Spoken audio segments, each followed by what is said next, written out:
Early on when the Ukraine-Russia war started, I heard a speech by this guy, John Mearsheimer. He laid out all these points about why NATO is aggressing too much on Russia. Let's say that's the anti-fracking documentary. And I was like, well, what the hell are we doing over there? It's a whole thing's a scam. Now, this podcast I'm going to show you from the Lex Friedman podcast, this is like the anti-fracking. And it is incredible. And this guy, like, it's so prepared. I think I was like 30. And this is what he does. It's called Stephen Kotkin, Putin, Stalin, Hitler, Zelenskyy, and the war in Ukraine. It's all about that. And he just goes argument after argument. I think I was about here and I was like, okay, you got me. Okay, you got me. I was here and I was like, okay, you got me. And by the way, incredible podcast.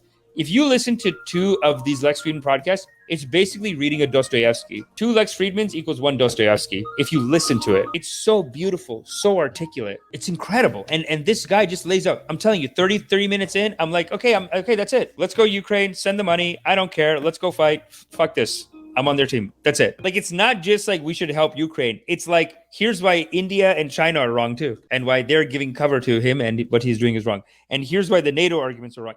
He hits everything. Porting you to the hilt with those Oliver Stone and Mearsheimer lines about how this is really NATO's fault. Even does the call out on it, direct call out. Mearsheimer, he's a University of Chicago professor. You've got Hungary dragging its feet on the oil embargo against Russia, and you got Turkey dragging its feet on the recent applications of Sweden and Finland for NATO expansion. And you're saying to yourself, Lex, maybe I can ride this out. I got a lot of problems of my own, and we can go into the details on the Russian side's challenges. But he's got he's on Ukrainian territory unless he's evicted, and he's got a stranglehold on their economy, and he's got the possibility that the West doesn't stay resolved and doesn't continue to pay for Ukraine's economy or supply those heavy weapons, whatever. But maybe Putin, who famously doesn't use the internet, should go on Twitter and see. I do like his voice though. He's got such a calming and sweet voice. I'm going to go 1.25. Losing the war. Or you can argue that maybe he's calculating here that he's got a chance to still prevail.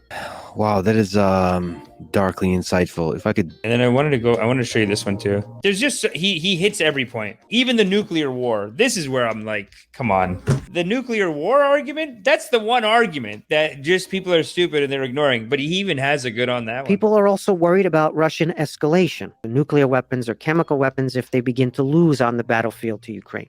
Are you worried about nuclear war?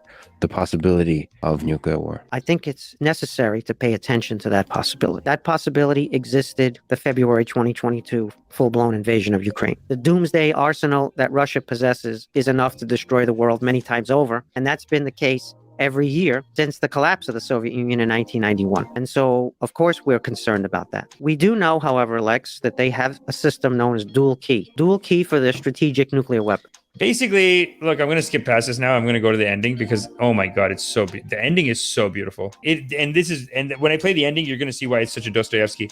But the dual, he basically makes the dual key argument, and which is basically like Putin has to turn the key with someone else. And he's like, let's hope that guy doesn't turn the key too. And they have the sense, and they're going to be like, this is wrong. And they know that what Russia's doing is wrong. So there's that. And also they're told, like, they're sending in information maybe, but they know that if they turn the key, they are going to go to court in Hague, and there's an international war crimes court, and they will be charged there if Putin falls. So there's all these other things with nuclear war. After that, actually, to be honest, after that, he does kind of start justifying a lot of Cold War stuff, which, again, until this fight started, I really was on the side of like American and NATO's wrong. This is Cold War propaganda gone wrong. The Cold War shit is basically American businesses don't want to pay taxes. They're afraid of communism. They're afraid of Russia. They just made a boogeyman. And this guy, like, I recommend checking it out, but he basically lays out why it was actually good to fight the Cold War even from the beginning. I don't know what to think, people. Calculations are being remade. I watched this today and calculations are being remade. I don't know what to think. My brain is jumbled. It's wacky. Things are being replaced and recalculated in my brain as we speak. Moralities are being refiled. Papers are taking here, put it here. The bureaucracy's everyone's running around. Nobody knows where to put it. This is why we were actually thinking about doing a topic before called What Would Thich Nhat Hanh Do? Because Thich Nhat Hanh was a peace activist, and he got in the middle of conflicts like this, and he always did it so righteously, perfectly, and he has like some systems of it. And one of the part of his system is that they have a policy of like ending fighting, never speaking on anything that you don't fully know about, and never speaking to make anyone feel insulted ever. Like, it all comes from a place of like, we just need to fighting to stop, and not like whatever the information is, we need to get to the place where there's like reconciliation and healing and that sort of thing. But it's hard to understand how to, like, it just seems important, because let's just say if it is true that America's making it all up and they're just spending billions and billions and billions of dollars on this, and it'll never end, and they're going to go bankrupt. Like, then isn't it good for us to even criticize the Americans and be like, hey, your military industrial complex? Even when Eisenhower's leaving office, Eisenhower himself, he's the US president himself, he left office saying like, I can't control these people. They're just doing shit behind my back. It's crazy. You need to get, I'm done now, but you guys should figure something out about these military guys, because they're assholes. They're going around behind my back. They're doing whatever the hell they want. The money's coming in. And like we said in the first topic, when the money comes in, all moralities are being recalculated. So that's something that he does say too. He's like, Lex, I know it's a lot of money, and if the money is there, then it will corrupt their decisions. But how can we know? CB Applejack. It was never an issue of if Ukraine beats Russia. Nukes is an issue. If NATO joins the battle, US troops are already in Ukraine. Nukes is an issue if NATO joins the battle. US troops are already in Ukraine. Yeah, the other good thing that he was saying, though, is that it does sound like Russia's just going to lose soon. Like, maybe Putin, I don't know. Does he commit suicide at this point? Like, it's just too damaging for him. He was also talking about how Putin is just like, this is very interesting in the podcast. He talks about the whole thing where Putin, he's saying that every time someone goes to talk to him, that Putin has, like, before you can talk about anything else, all Putin talks about is all these grievances. Like, he's like, they were supposed to do this and they don't finish. They're supposed to do this and they still attack. They're supposed to do it. Like, when you talk to him, he just has all these grievances going back to World War II.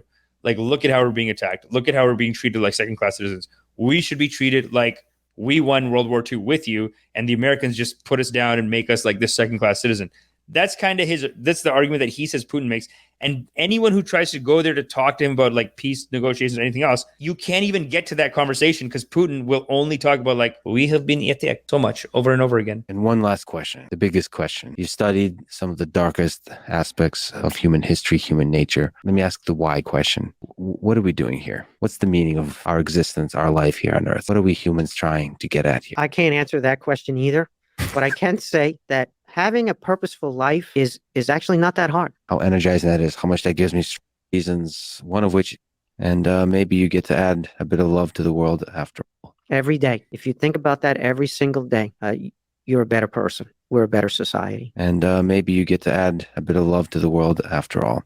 Wow. It's a loving kindness. I mean, his philosophy is so loving kindness. It's just right there under the surface. And I feel like I need more of that, I do teach loving kindness class. Make sure you sign up for my meditation class. There's a link in the comment section below. Powerful meditations. Every Sunday, we go on journeys into the heart.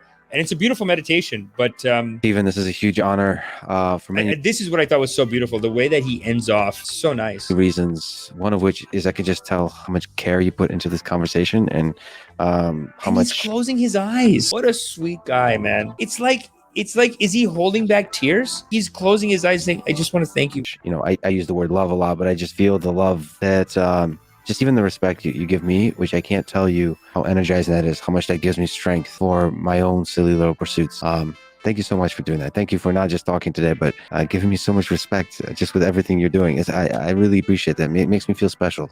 So thank you so much for sitting down and talking today. Mutual, Lex. Thank you as well. And thank you for the respect that you've shown me. And these are really difficult issues that don't have simple answers. So nice, man. What a great guy. And the moral of the story is, you are loved because you are loved. Such is the nature of loving kindness. Okay? So now that I've done my karmas, make sure you do your karmas, hit the like, hit the subscribe, and sign up for meditation. Ascension is upon us, foolish. Sign up for meditation immediately. Ha! Am I still here?